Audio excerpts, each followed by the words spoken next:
도록 우리와 함께 해주실 줄로 믿습니다. 하나님 이 시간 간절히 부르짖으며 주님을 모시는 우리의 모든 심령 가운데 말씀으로 인해서 주시는 주님의 놀라운 능력과 은혜가 넘쳐나게 도와주시옵소서. 말씀을 통하여서 이 세상을 살아가며 하나님의 뜻을 이루고 하나님 영광 돌리는 위대한 삶이 될 수 있도록 역사해 주실 줄로 믿습니다. 오늘도 주님 우리 마음속에 성령님으로 함께 해주시고 능력을 베풀어 주시고 이끌어 주실 줄로 믿사옵고 이 모든 말씀을 예수님의 이름으로 기도드립니다. 아멘. 할렐루야. 오늘 호산나 성가대 가서 좋은 찬양을 잘해 주었습니다. 우리 성경을 들고 다 일어나셔서 하나님 앞에 우리의 신앙을 고백하시겠습니다. 이것은 나의 성경입니다. 나는 이 성경에 말씀하시는 사람이 될 것이며 이 성경에 말씀하시는 것만 소유할 것이며 이 성경에 말씀하시는 대로 행할 것입니다. 오늘도 나는 하나님 말씀을 배우겠습니다. 마음을 열어 말씀을 받아들이고 새로운 미래를 만들어 가겠습니다. 아멘. 옆에 있는 사람과 인사하십시다. 은혜 많이 받으세요.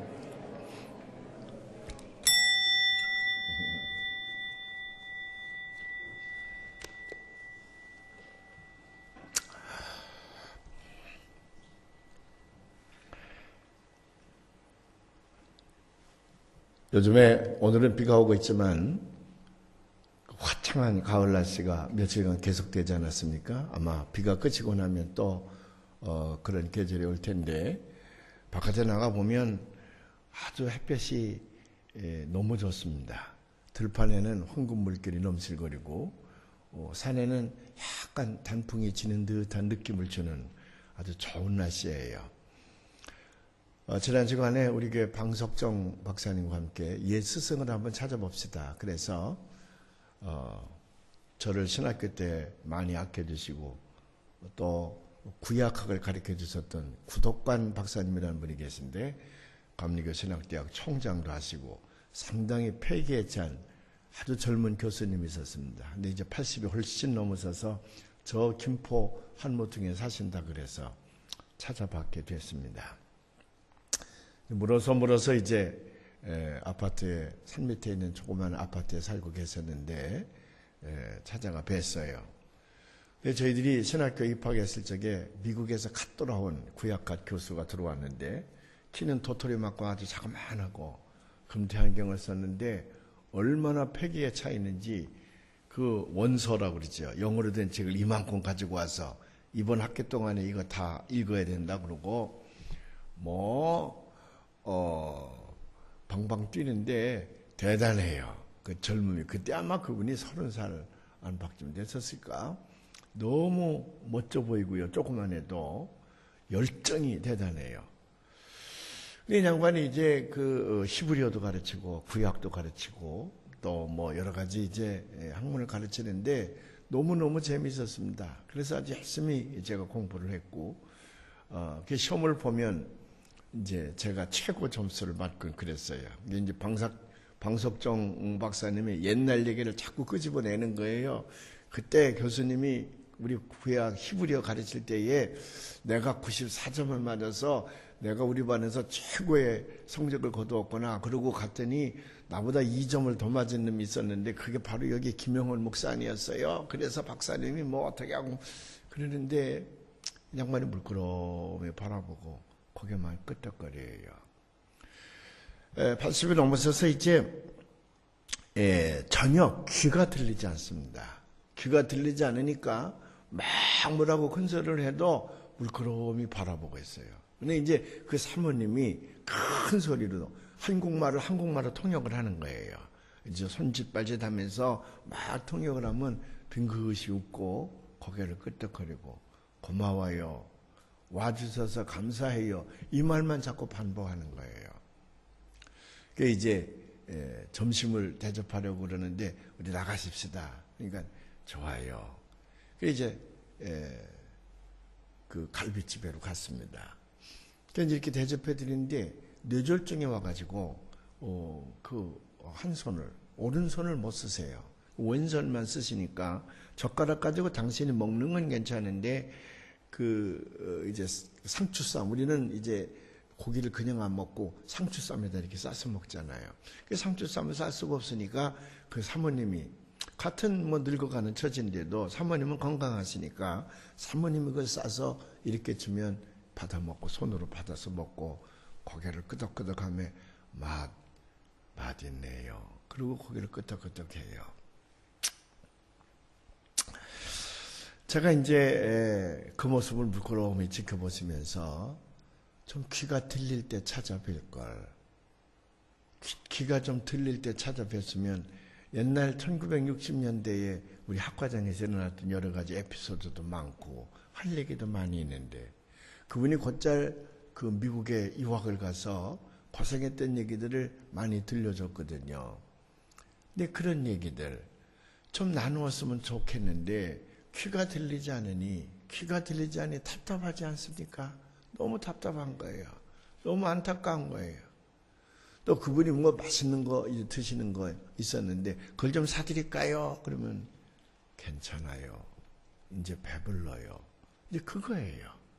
이 대화가 잘 이루어지지 않는 거예요.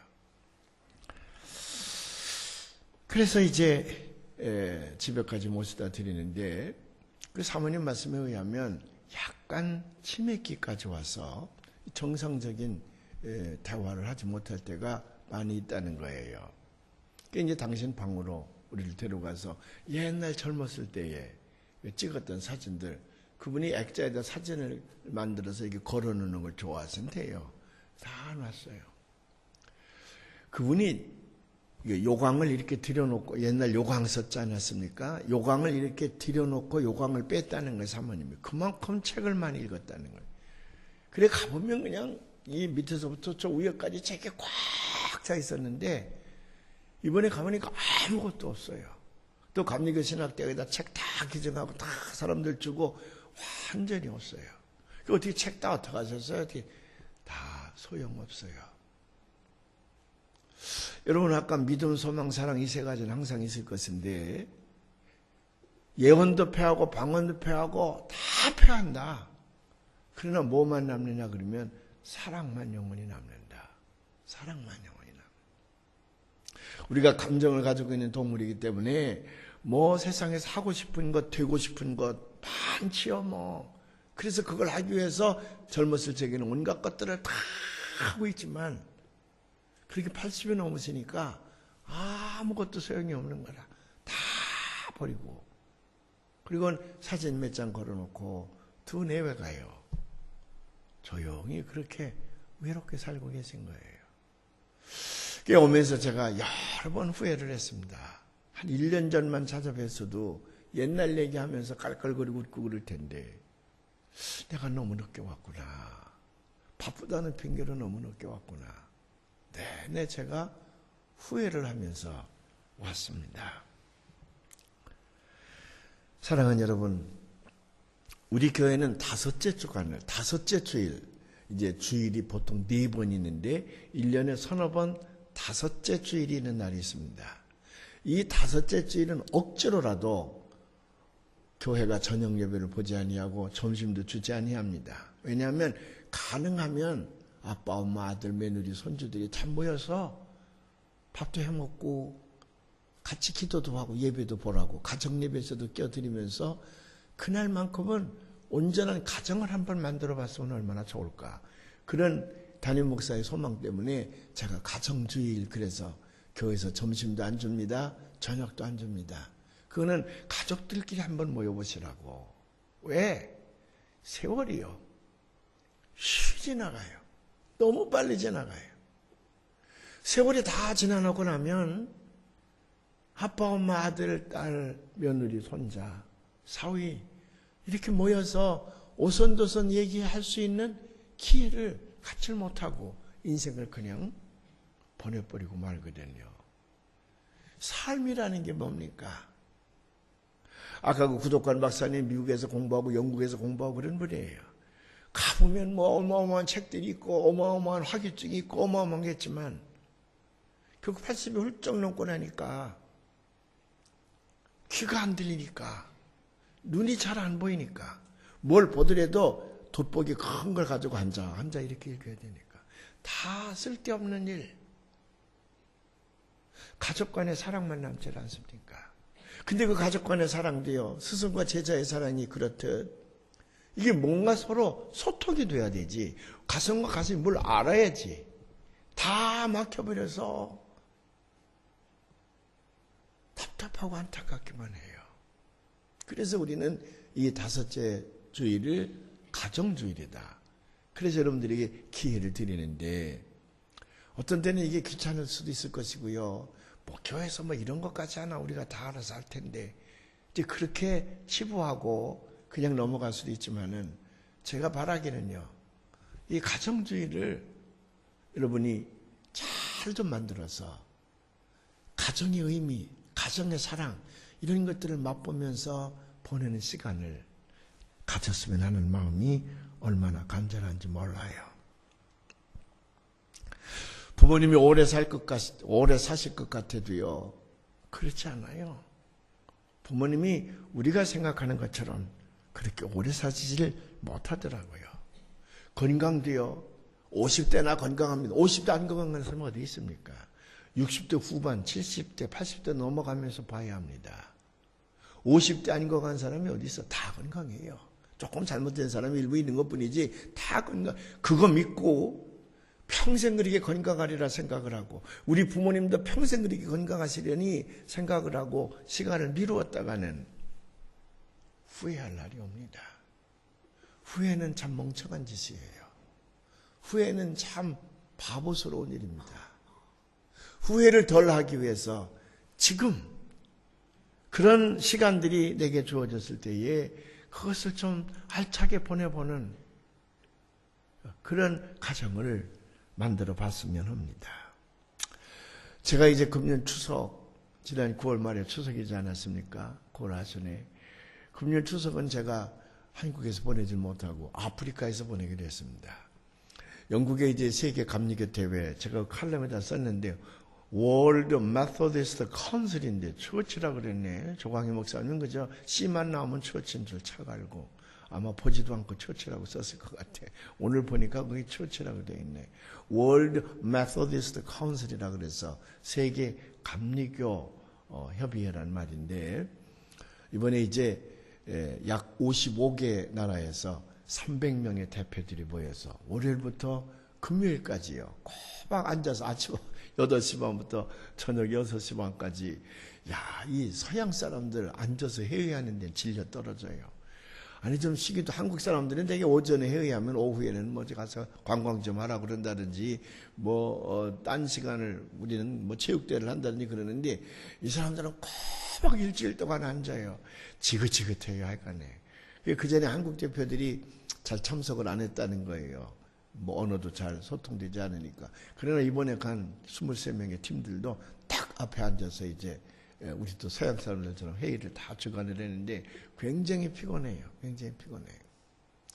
거기서 한 주간을 제가 회의를 마친 다음에 또 이번에는 한국 사람들에게 발표할 수 있는 기간이 많이 되고, 또 저를 이렇게 세워서 8월 18일과 8월 24일 각각 2만여 명의 감리교도들 모여서 기도하는 시간, 찬양하는 시간을 가졌다 그래서 저를 또 이렇게 세워서 또 소개도 하고 그래서 아주 좋은 시간들을 많이 가졌습니다. 그러고 나서 제가 아프리카로 건너갔지요. 아프리카로 건너가서 이제 거기서 수고하는 우리 선교사들도 보고, 또 선교사들만 만나면 뭐랍니까? 선교 현장을 한번 가봐야지요. 선교 현장도 가보고, 그러다가 추석날 저녁에, 역시 거기 나가 있는 선교사들도 추석이잖아요. 그래서 그 라이로비에서 제일 좋은 음식점으로 제가 초대를 했습니다. 13명이 왔어요. 그리고 이제 우리 같이 간 동료들과 함께 아주 이 일식집에 가니까 그 고급 회가요, 이렇게 배에다 나오네. 나무로 된 배에다가 이렇게 스시라 그러나요? 생선 얹어서 만든 김밥 이런 거 쭉 놓고, 그리고 기도하고 제가 선교사들을 위로했어요. 그리고 같이 간 동료들이 거기서 헤어졌습니다. 공항으로 먼저 떠나고, 저는 그 다음날 아침에 오늘 비행기를 타게 되기 때문에 다시 호텔로 갔습니다. 이제 동료들을 같이 갔던 목사님 네분들은 다 가고 저만 이제 호텔에 덜렁 남게 됐는데, 들어와서 이제 샤워를 하고 자려고 그러니까 오늘이 추석이지, 정말 참 추석이네. 근데 추석 그러니까 맨 먼저 부모님들이 떠오르잖아요. 찾아뵐 부모님이 내게 없구나. 아버님도 올해 세상을 떠나시고 또 몇 년 전에 어머님도 세상을 떠나시고 추석이 되니까 내가 찾아뵐 부모님 없구나. 또 장인 장모라도 있으면 좋겠는데 장인 장모는 뭐 저희 집 사람이 아주 어려 9살 때에 돌아가시곤 했다니까 찾아뵐 장인 장모도 없어요. 혼자 이렇게 생각해 보니까 제 주위에 제가 모셔야 할 분이 아무도 없어. 이게 갑자기 외로움이 저를 감싸는 거예요. 자기 전에 기도하면서 아버님이 떠올라요. 그 논에서 흑두배기가 되어져서 밤늦게까지 일하시던 아버님. 나중에 병드셔서 고생하시던 아버님. 근데 제가 그때는 나이가 어려서 밤새도록 그렇게 아파하시고 신음하시는 아버님을 함께 해드리지 못했어.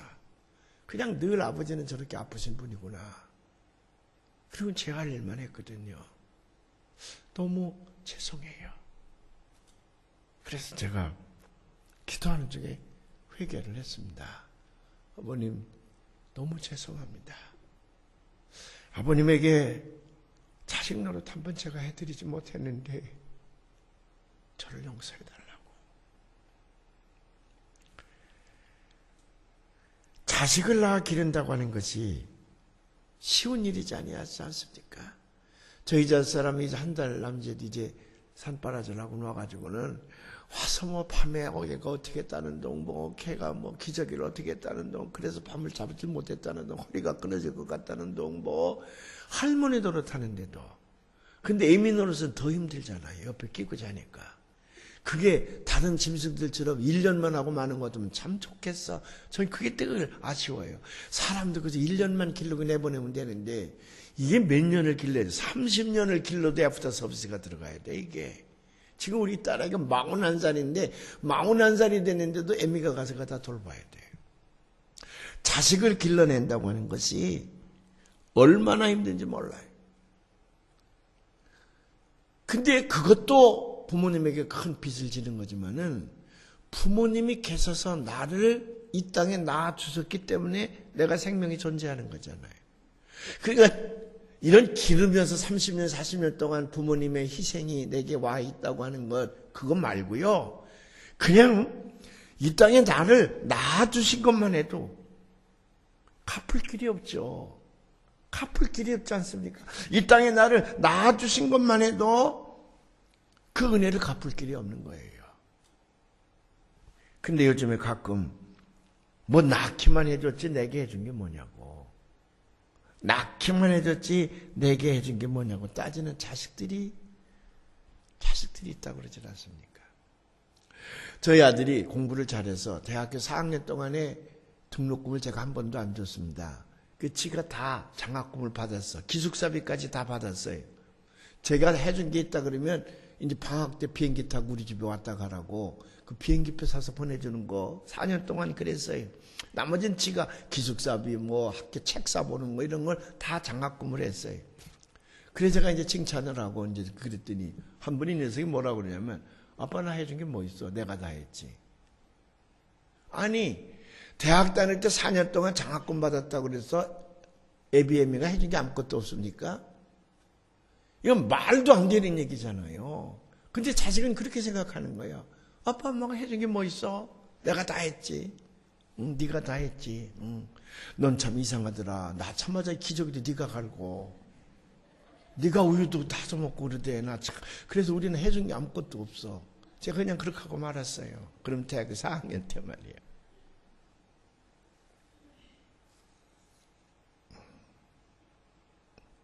이런 말이요. 아빠가 나 낳아주기만 했지, 엄마가 나 낳아주기만 했지, 내게 해준 거 뭐 있어? 그러면 따지는 녀석들이요. 가난한 집에서는 이런 일이 일어나지 않습니다. 이 어느 집 안에서 이게는 먹고 살만한 가정. 아니, 가난한 집 아이가 부모에게 재산 달라고 고소하는 거 봤습니까? 부모가 나에게 밥을 굶겼다고 고소하는 거 봤습니까? 가난한 집 아이가 부모가 내게 새 옷 한 번 사주지 못했노라고, 너무 가난해서 우리 부모가 나 초등학교 입학시키지 아니했노라고, 나 중학교 안 보냈노라고 그래서 고소하는 거 봤습니까? 없어요. 누가 고소하느냐? 먹고 살만한 아이들, 주로 재벌집 아이들 말이에요. 어렸을 때부터 차 태워 다니면서 가정교 산책하면서 그냥 부족한 것 없이 시큰 호강하며 컸던 그놈들이 나중에 커서 부모를 상대로 해서 고소한다니까. 소송한다니까요. 아버지 나 왜 굶겼습니까? 그리고 부모 죽이는 사람 봤습니까? 없습니다. 이건 참 역설적인 것 아니지 않습니까? 참 역설적인 거예요. 재벌들의 가정에서 부모를 상대로 고소도 하고 부모에게 강도짓도 하고 부모도 죽이기도 하고 그래요. 가난한 집안에서는 그런 일들이 벌어지지 않아요. 제가 어렸을 때에 제 친구 하나가 있었습니다. 옆 동네에 살았는데 그 집은 아이들이 5명이나 나는데 이 녀석이 맏아들이었고 큰아들이었습니다.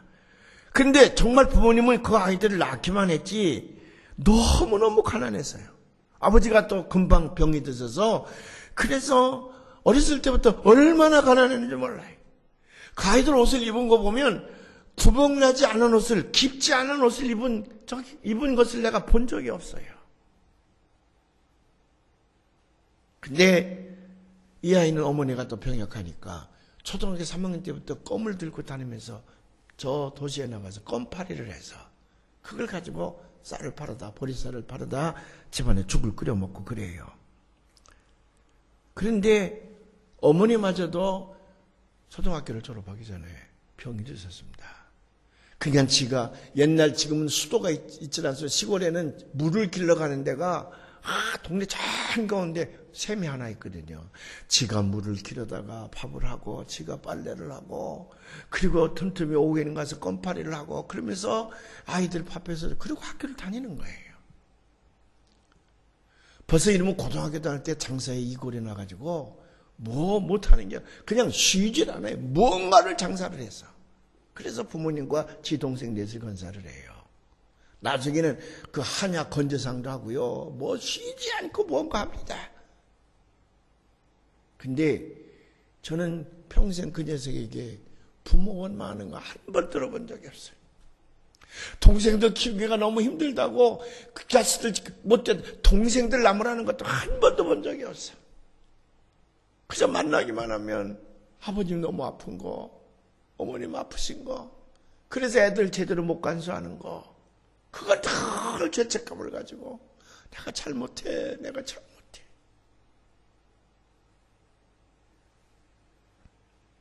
그러다 이 녀석이 급성폐렴으로 죽게 됐습니다. 너무 어린 것이 너무 고된 일에 그만 그 몸이 견디질 못한 거죠. 사랑하는 여러분, 며칠 전에 인천에서 둘째 아들 녀석이 어머니 죽이고 형 죽이고요. 그래서 형을 토막내서 강원도 저기 가서 묻어버렸어요.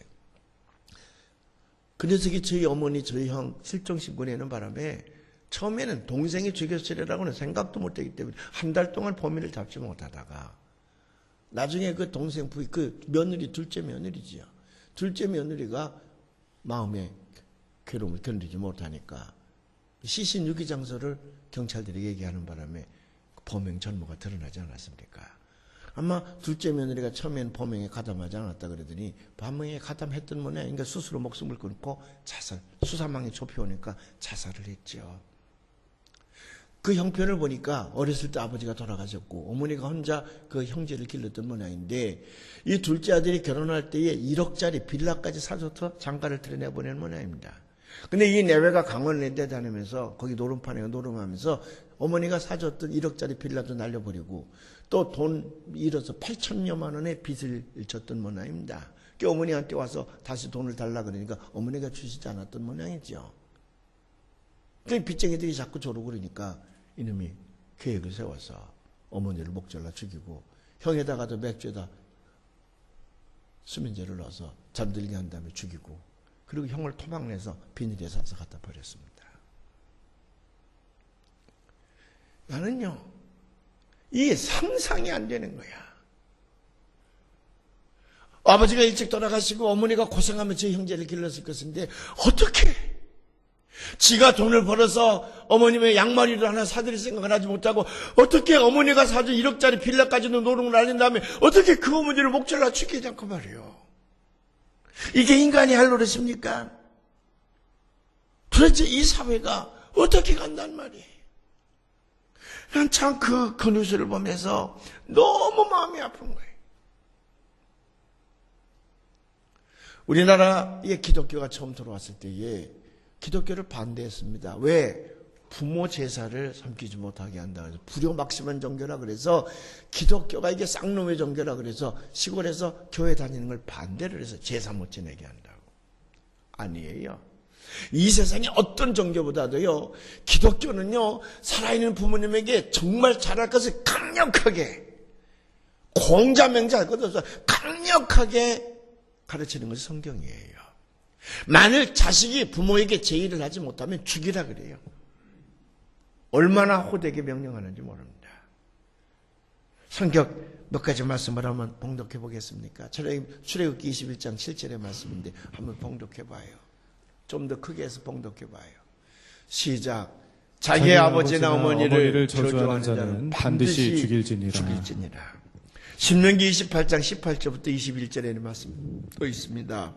사람에게 완악하고 패역한 아들이 있어 그의 아버지의 말이나 그의 어머니의 말을 순종하지 아니하고 부모가 징계하여도 순종하지 아니하거든 그의 부모가 그를 끌고 성문에 이르러 그 성읍 장로들에게 나아가서 그 성읍 장로들에게 말하기를 우리의 이 자식은 완악하고 패역하여 우리 말을 듣지 아니하고 방탕하며 술에 잠긴 자라 하면 그 성읍의 모든 사람들이 그를 돌로 쳐 죽일지니 이같이 내가 너희 중에서 악을 제하라. 그리하면 온 이스라엘이 듣고 두려워하리라.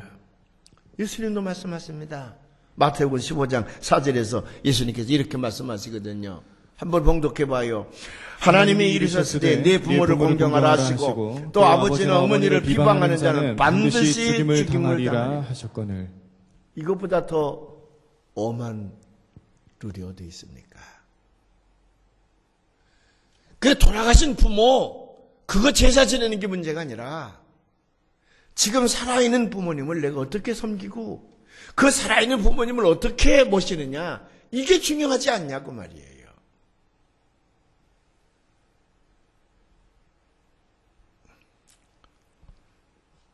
자식이 부모를 공경하고 봉양하는 것은 인간의 기본적인 의무요 책임입니다. 이게 우리의 책임이에요. 여기 젊은 형제와 자매들이여 우리의 부모님들은 영원히 갚을 수 없는 큰 은혜를 우리에게 베푸신 분들입니다. 아까 말씀드린 것처럼 생명을 낳아주신 것만 해도 갚을 길이 없는 은혜인데 그 부모님이 우리를 길러내서 이 사회에서 온전히 자립해서 살아갈 수 있도록 만들어 놓지 않았습니까? 근데 제 자신을 돌아보면 부모 노릇을 잘 못한 거예요. 부모님에게 자식 노릇도 잘 못했을 뿐만 아니라 부모 노릇도 잘 못했어요. 저는 아이들을 엄격하게 길렀습니다. 제가 목회자이기 때문에 우리 남매 아이들이 교회 안에서 사람들에게 비방의 대상이 되면 안 되니까 그저 새벽기도도 데리고 나가고 그저 성경 공부도 시키고요. 공부도 열심히 하라 그러고요. 사람들에게 신세를 지지 말고 사람들에게 베푸는 자가 되라 그러고요. 그래서 엄격하게 길렀습니다. 이런 나쁜 아이들과 어울리는 거 철저하게 제가 막고요. 조금만 룰에서 벗어나면 제가 매를 냈습니다. 그래서 그놈들이 제 뜻을 잘 따라줬어요. 공부 열심히 해서 그래서 걔들이 지금 제 밥벌이 하고 살아요. 학교 갔다 오면 숙제하고 그 다음날 공부할 거 예습하고 그거 철저히 하기 전까지는 절대로 제가 내보내지 않았습니다. 바깥에서 창가에서 아이들이 저 농구장이나 또는 축구장이나 이런 데서 아이들이 놀기는 물그러고 비슷하고 보면서 제가 엄히 다스리니까 그거 나가 놀지 못하고 그거 열심히 하느라고. 우리 집안에 교인들이 많이 옵니다. 손님들이 많이 옵니다. 그거 와서 다 대접하게 했습니다. 인사하게 했습니다. 이 의에 벗어나지 못하도록 아주 엄히 다스렸어요. 근데 뭘 잘못했느냐? 부모님을 모시는 방법을 못 가르쳤어. 그냥 알아서 잘하겠지. 알아서 잘하겠지. 그렇게 방관했어요. 저희 집사람도 늘 우리가 목회하기 바쁘니까 아이들에게 제가 또 어미 그렇게 하니까 우리 집사람도 우리 아이들에게 부모 잘 모시는 방법을 가르치질 못했어요. 훈련을 시키질 못했어요. 부모님 상신이 돌아온다. 부모님이 이렇게 된다. 부모님 아빠가 이렇다. 엄마가 이럴 때 너희들 어떻게 한다. 그걸 구체적으로 가르쳤어야 되는데 명절이 온다. 생신이 온다. 구체적으로 가르쳤어야 되는데 한 번도 가르치질 못했어. 그냥 자식들에게 주는 선물에게만 신경을 썼지 저놈들이 내게 뭘 해줘야 된다는 걸 가르치질 못했어요. 근데 지금 보니까 그게 얼마나 큰 잘못을 저질렀는지. 지금 그놈들이 다 커서 가정을 꾸미고 사는 지금 얘기하면 안 듣습니다. 너나 잘하세요. 신경 안 써요. 가르칠 때가 있는 거거든요. 어렸을 때 그걸 가르쳐놔야 되는데 제 친구는요. 그걸 굉장히 가르치더라고요. 부모님 생신 때에 일부러 돈을 줘서 너 아빠 선물 사야 된다. 엄마 선물 사야 된다. 선물은 이런 걸 사야 된다. 네가 정성껏 다 그걸 가르치고 그러더니 그놈들이 지금도 그걸 잘해요. 근데 저는 그때에 뭐 그런 거까지 다 가르치냐. 애가 잘 알아서 오겠지. 알아서 안 해. 절대로 알아서 안 해. 그걸 구체적으로 가르치세요. 성경에도 그래서 그렇게 얘기하고 있습니다. 여러분 저 디모데전서 5장 4절 우리 바울 선생님의 가르침을 한번 볼까요? 뭐라고 말씀하시는 줄 아십니까? 이렇게 가르치는 거예요. 한번 읽어봐요. 만일 어떤 과부에게 자녀나 손자들이 있거든 그들로 먼저 자기 집에서 효를 행하여 부모에게 보답하기를 배우게 하라. 이것이 하나님 앞에 받으실 만한 것입니다. 여기 왜 과부의 일을 특별히 했냐면 과부는 아버지가 없기 남편이 없기 때문에 아빠가 없기 때문에 엄마가 혹시 이런 거에 대해서 소홀히 할 수가 있으니까 유대율법에 이거 가르치라 그랬거든. 근데 과부들은 혹시 아이들에게 소홀히 할까 봐 과부들이여 정신 차려라. 내 자녀들 손주들에게 반드시 가르치라고 말해. 근데 이걸 제가 못했어.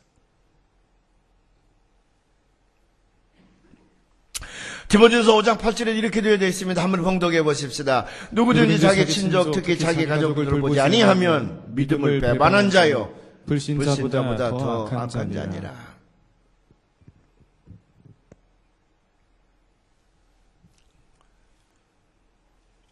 부모님이 만약 살아계신다 그러면 살아계실 때에 좀 더 잘해드리고요. 시간을 내야 됩니다. 우선순위를 둬야 됩니다. 그래 건강하실 때에 찾아뵙고 그 부모님을 오늘 본문 말씀처럼 기쁘게 해드리고 즐겁게 해드리는 그 사람이 온전한 믿음을 가진 자라고. 온전한 믿음을. 어떻게 해야 부모님을 기쁘고 즐겁게 해드릴 수 있을까? 뭐 우리가 잘 아는 거지요. 첫 번째 제일 중요한 것은 순종이라는 겁니다. 근데 젊었을 때는 제가 이거 몰랐어요. 근데 저도 이제 나이가 들지 않았습니까? 지금 가만히 보면 순종만큼 부모를 기쁘게 하는 건 없어요. 이 세상에서요. 우리 아들이 있습니다. 우리 딸이 있습니다. 우리 딸과 우리 아들이 제일 잘 살기를 원하는 사람이 누굴까요? 제일 잘 살기를 원하는 사람. 그들의 배우자인 것 같아도 마누라나 남편인 것 같아도 아니에요. 부모예요. 낳아서 기른 부모가 자식들이 제일 잘 살기를 바라는 마음을 가지고 있어요. 그리고 그런 마음을 가지고 있는 부모님 말씀에 순종한다고 하는 것은 내게도 유익할 뿐만 아니라 또 부모님을 보람있게 만드는 거거든요. 부모님을 기쁘게 하고 즐겁게 하는 일입니다. 에베소서 6장 1절 보면 이런 말씀이 있어요. 우리가 잘 아는 말씀이 한번 봉독해봐요. 자녀들아 주 안에서 너희 부모에게 순종하라. 이것이 옳으니라. 골로새서 3장 20절에도 이런 말씀이 있습니다. 자녀들아 모든 일에 부모에게 순종하라. 이는 주 안에서 기쁘게 하는 것이니라. 순종이에요. 제가 요즘에 무슨 깜짝 놀라는데 따지고 자꾸 그러면 싫어. 그거 싫어요. 고분고분 순종하고 그런 아이들이 좋아요. 아니 사람도 그래. 사람도요. 뭘 자꾸 따지고 뭐 이러면 그럼 은근히 멀리하고 싶어요. 본능인 걸 어떡합니까? 이제 저희들이 크고 나면 우리 부모님이 한 세대 가지요. 그래서 어떤 때 부모님이 말씀하시는 게 지금 사는 사회의 이치에 맞지 않을 때도 있어요. 그래도요, 그 앞에서는 순종해야 됩니다. 내가 온전한 이성으로 판단하면 되니까. 부모님의 진심은 알잖아요. 자식이 잘 되라고 하시는 말씀이거든. 이거 순종해야 돼. 두 번째로 중요한 건 뭐냐면, 아까 처음에 제가 말씀드린 것처럼 아직도 건강하실 때 부모님과 함께하는 시간을, 그리고 부모님과 자꾸 대화하는 시간을 많이 가지시길 바랍니다. 제가 스승님을 오래 찾아뵈는데 대화가 돼야지요. 귀가 안 들려요. 아무리 큰 소리 얘기를 해도 멀거니 쳐다보고 와주셔서 고마워요. 와주셔서 고마워요.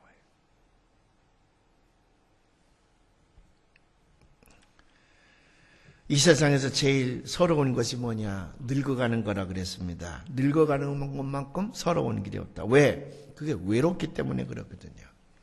제가 오늘 설교집을 보니까 우리 대선배님이신 한영선 목사님이라는 분이 계신데, 정동 제일교회를 담임하고 계신 분인데, 이분이 이제 유학을 하고 공부를 많이 하신 분입니다.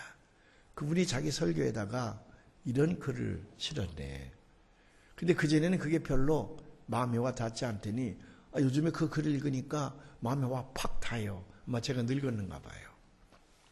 그분이 이렇게 글을 썼습니다. 늙으면 설단에 눈이 어두워 그렇지. 돋보기 안경 쓰고 확대경 손에 드나 그래도 안 보여. 2번, 3번 살핀다네. 늙으면 설단에 기먹어 그렇지. 남의 소리 반타작 묻기 몰래 지나고 재빠른 전화 소리는 정말 듣기 힘들다네. 늙으면 설단에 무시당해 그렇지. 화면에다가 비춰줘도 괜찮겠습니다. 수에도 치지 않는 젊은이의 풍조로다 무언가 저들끼리만 쑥덕쑥덕 하느나. 늙으면 설단에 짝 이르니 그렇지. 100년 해로 약속 어겨 어느 한쪽 먼저 가니 남은 쪽 이로움이야 일로 무엇하리요.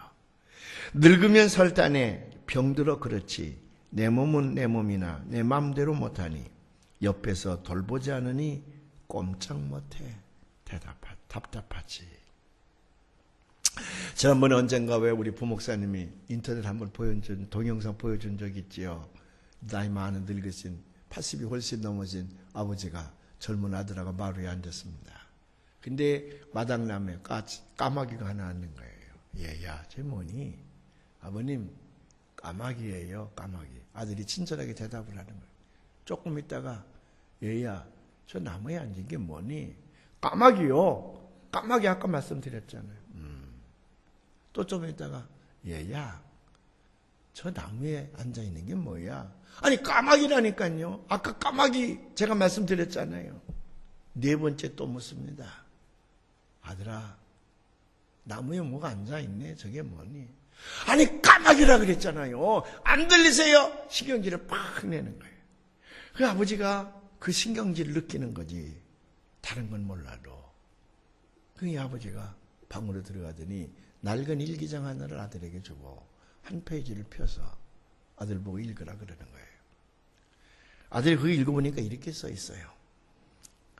아들이 4살 먹었을 때에 아버지가 쓴 일기인데 이렇게 써 있습니다. 어느 날 마당의 나무에 까마귀 한 마리가 날아와 앉았다. 4살 배기 아들 녀석이 묻는다. 아빠 저게 뭐야? 응 까마귀란다. 까마귀. 까마구? 따라하는 아들 녀석이 너무나 귀엽다. 조금 있다 그 아들 녀석이 또 묻는다. 아빠 저게 뭐야? 아들아 까마귀야 까마귀야. 응 까마구? 까마구? 반복하는 아들의 모습이 얼마나 귀여운지 모른다. 아들은 그렇게 묻기를 23번이나 물었다. 아들 녀석이 묻는 모습이 너무 귀여웠다. 나는 아들이 물을 때마다 신기하고 즐거웠다. 아버지는요, 똑같은 것을 아들이 23번 물어도 신경질 안 나. 그냥 귀엽기만 해. 근데 치맥기가 있는 아버지가 4번 물었다고 그 앞에서 신경질 내는 것이 그게 아들이 아닙니까? 그렇게 키우는 거예요. 그렇기 때문에 부모님을 외롭게 하면 안 됩니다. 우리나라 좋은 전통이 있어요. 미국 사람들을 보니까 패밀리 리유니언이라 그래서 추수감사절 때에 이제 패밀리 리유니언이라 그래. 근데 우리는 명절 때 부모님을 찾아뵙는다 그러죠. 또 성묘를 간다 그러죠. 이거 부모를 찾아뵙는 것이 왜 그런 줄 아십니까? 부모님을 외롭게 하지 않기 위해서예요. 억지로라도 우리 조상들이 좋은 명절들을 물려줘서 명절 때만이라도 부모님을 외롭지 않도록 자식들이 찾아가 뵈라는 거거든. 그래 함께하는 시간을 가지라는 거거든요.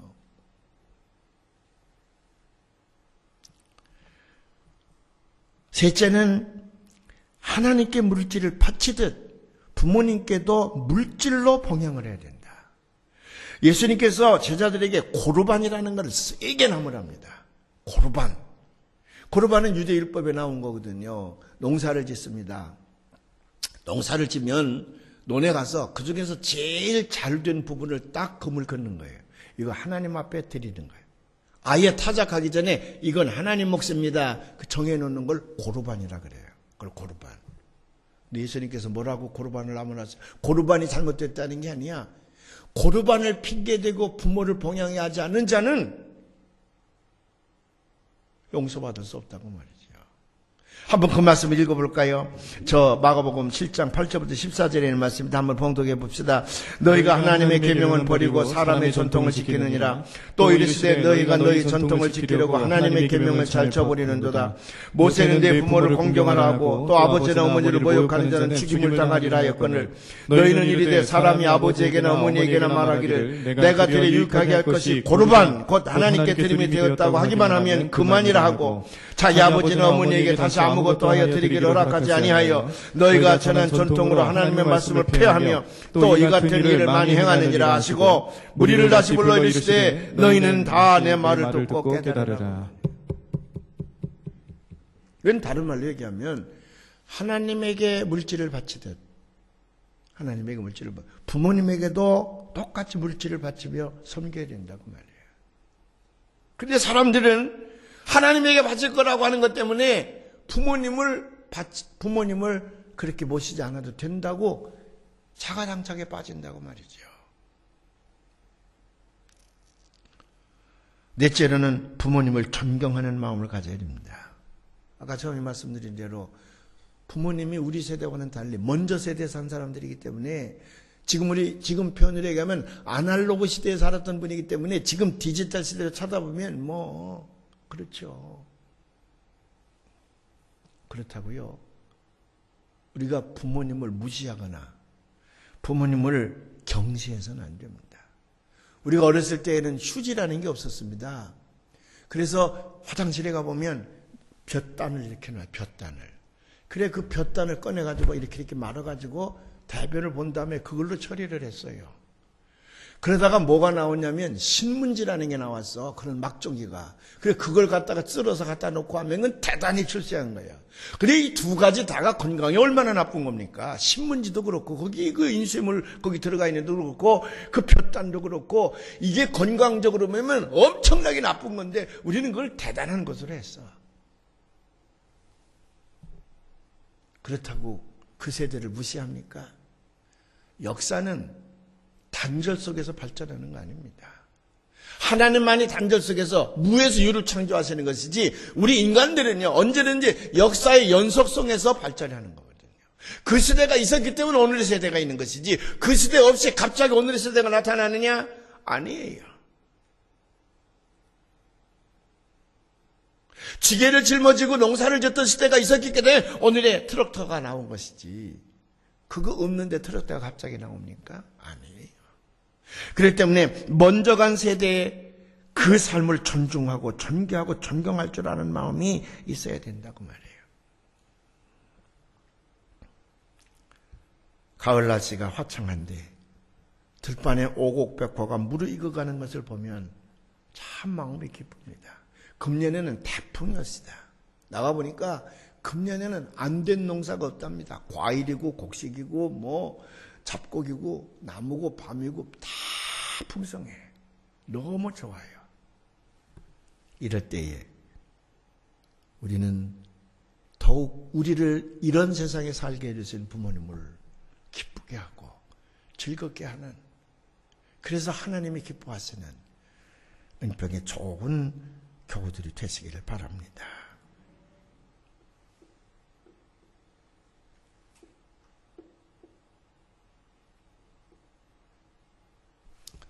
찾아뵐 부모님이 안 계시며 후회하는 자식은 어리석은 자식입니다. 못된 자식입니다. 오늘 가정주일인데 특별한 일이 없으신 분들은 가족들끼리 모여서 이 소중함을 아이들에게 전승시켜 주시기를 바랍니다.